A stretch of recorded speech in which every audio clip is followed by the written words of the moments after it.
중학교 1학년 수학 2단원인 문자와 식에 대해 학습하겠습니다. 시험에 자주 출제되는 핵심 요점들을 정리하여 개념을 확실히 다져보는 시간을 갖겠습니다. 이 단원은 총 5개의 단계로 구성되어 있습니다. 첫 번째는 문자의 사용과 식의 각, 두 번째는 1차식과 수의 계산, 세 번째는 1차식의 덧셈과 뺄셈, 네 번째는 방정식과 그해, 마지막 5번째는 1차 방정식입니다.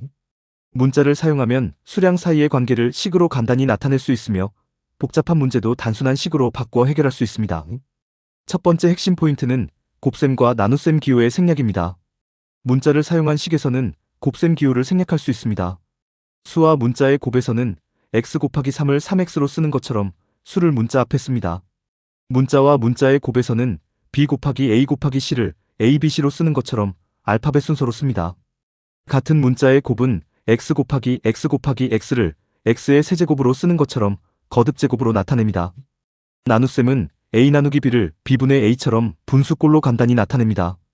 여기서 주의할 점은 1이나 -1과 문자의 곱에서는 1을 생략하여 1x가 아닌 x-1x가 아닌 -x로 써야 한다는 것입니다. 단 0.1x의 1은 생략하지 않습니다. 두 번째 포인트는 대입과 식의 값입니다. 문자를 사용한 식에서 문자 대신 수를 넣는 것을 대입이라고 합니다. 주어진 식의 문자에 수를 대입하여 계산한 결과를 식의 값이라고 부릅니다. 예를 들어 3a 더하기 1이라는 식에 a는 1을 대입하면 3 곱하기 2 더하기 1이 되어 식의 값은 7이 됩니다. 특히 문자에 음수를 대입할 때는 반드시 괄호를 사용해야 실수를 방지할 수 있습니다. 예를 들어 x가 -3일 때 x의 제곱은 괄호 열고 -3괄호 닫고의 제곱이 되어 9가 됩니다. 세 번째 포인트는 다항식을 구성하는 용어입니다. 이 x의 제곱 빼기 3x 더하기 5라는 다항식을 보겠습니다. 여기서 부호까지 포함된 각각을 항이라고 하며 문자 없이 수로만 이루어진 항인 5는 상수항입니다. 문자 앞에 곱해진 수를 개수라고 하는데 x의 제곱의 개수는 2, x의 개수는 -3입니다. 문자가 곱해진 횟수를 차수라고 부르며 차수가 가장 큰 항의 차수가 1인 다항식을 1차식이라고 합니다. 주의할 점은 분모에 문자가 있는 x분의 3과 같은 식은 다항식이 아니라는 점입니다. 네 번째 포인트는 동류항과 분배 법칙입니다. 문자와 차수가 각각 같은 항을 동류항이라고 합니다. 덧셈과 뺄셈을 할 때는 동류항끼리 모아서 분배 법칙을 이용해 식을 간단히 계산합니다. 3x와 -5x는 문자와 차수가 같으므로 계산이 가능하지만 2x와 2x의 제곱은 차수가 다르기 때문에 동류항이 아니어서 덧셈이나 뺄셈을 할 수 없습니다. 괄호가 있는 경우에는 3괄호 열고 2x 더하기 1 괄호 닫고를 6x 더하기 3으로 전개하는 것처럼 분배 법칙을 이용해 괄호를 먼저 풀고 계산합니다. 다섯 번째 포인트는 등식, 방정식, 항등식을 구분하는 것입니다.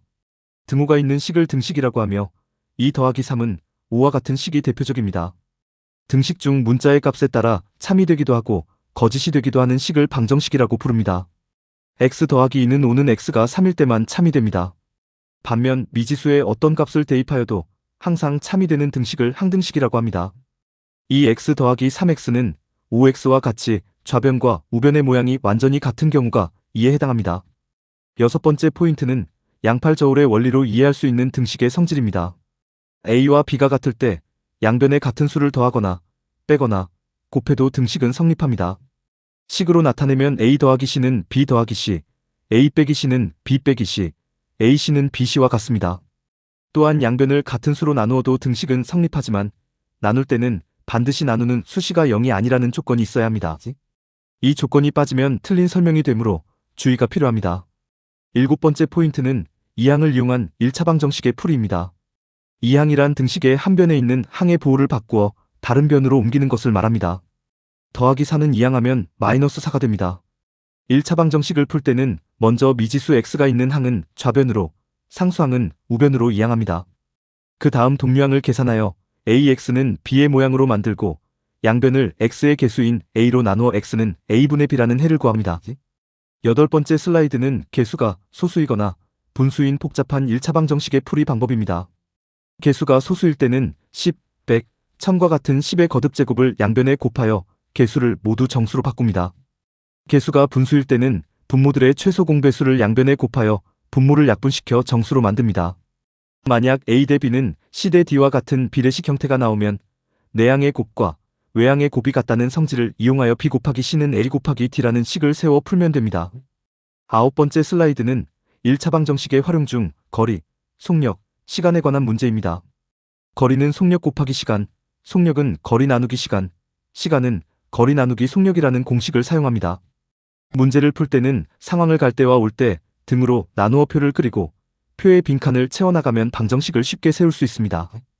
10번째 슬라이드 역시 방정식의 활용으로 일상 언어를 수학 언어로 번역하는 방법입니다. 연속하는 세 정수는 x 빼기 1, x 더하기 1로 둡니다.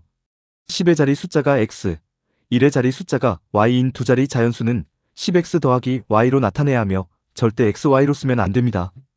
x년 후에 아버지와 아들의 나이를 계산할 때는 두 사람의 현재 나이에 똑같이 x를 더해 주어야 합니다. 11번째 슬라이드는 시험 직전 점검해야 할 자주 틀리는 함정 3가지입니다. 첫 번째, 분수식의 뺄셈에서는 반드시 분자 전체에 괄호를 치고 부호를 분배해야 합니다. 두 번째, 개수가 분수인 방정식의 양변에 최소 공배수를 곱할 때 분수가 아닌 상수항에도 빠짐없이 공평하게 곱해야 합니다.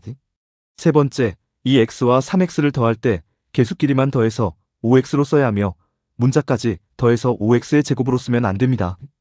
12번째 슬라이드는 문자와 식 단원의 한 장 총정리입니다. 기호 생략 규칙, 대입 시 괄호 사용, 동류항의 조건과 분배 법칙, 등식의 성질 4가지와 이항, 그리고 거리, 속력, 시간에 관한 공식과 표 그리기 등 앞서 살펴본 핵심 내용들이 요약되어 있습니다. 이 내용을 바탕으로 전체 개념을 정리해 보시기 바랍니다. 이번 정리를 통해 문자와 식에 대한 수학의 기초를 탄탄히 다지셨기를 바랍니다. 여러분의 시험을 응원합니다. 이상 군산열린학원이었습니다.